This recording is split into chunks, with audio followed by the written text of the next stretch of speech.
overall performance. Mine is about the non-wage, that is on 3.0. The supplementary that you received from funding of the repo, NAMI, and legal settlement of court case.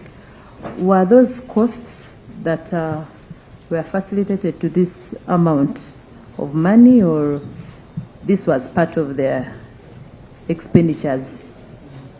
Secondly, I also wanted to talk about the rent. I understand you have a building.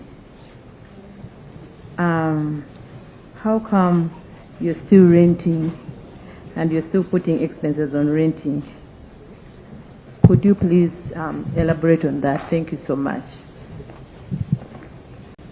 Yes, Honorable Katish. Thank you, Chair. I have a couple of observations, but for starters, I also appreciate URA for the performance. But if I take you on the page of budget performance, the external financing, for the last couple of years, there is zero. Have you lost your capacity to attract development partners, at least support some of the initiatives you do? Because I am aware that in the other tax administrations in the region, you still have active donor support, some coming through the ESC. But how come that we are having 0,000 out, and you know that there is a potential? My second point is on the growth, on the performance at Q2. I'm very concerned that the revenue is growing at 8%,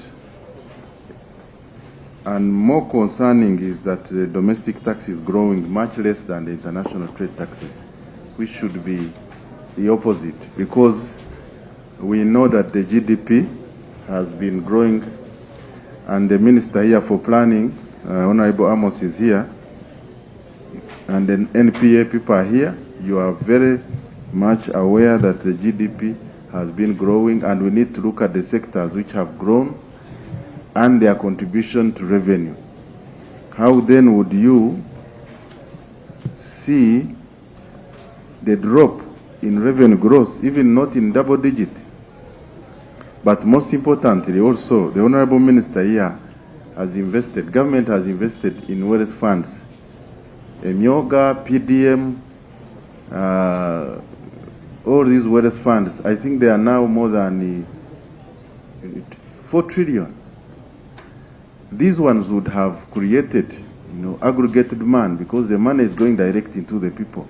And so you would expect that the resultant output would be increased consumption. And increased consumption means that the indirect taxes like VAT would be growing over the years. So how come that we are seeing a drop in domestic tax growth? And even more worrying that the international taxes are growing, well aware that you actually have a lot of non-dutable imports. So we need clarity what is causing this. And I have also seen the average, the payee filing ratios have dropped. This is a compliance matter. Maybe the Commissioner General can tell us what is the problem. When I come down to the planned activities, you have listed a couple of planned activities. When I look at the systems upgrade, Uranet, IFRIS, the 62 billion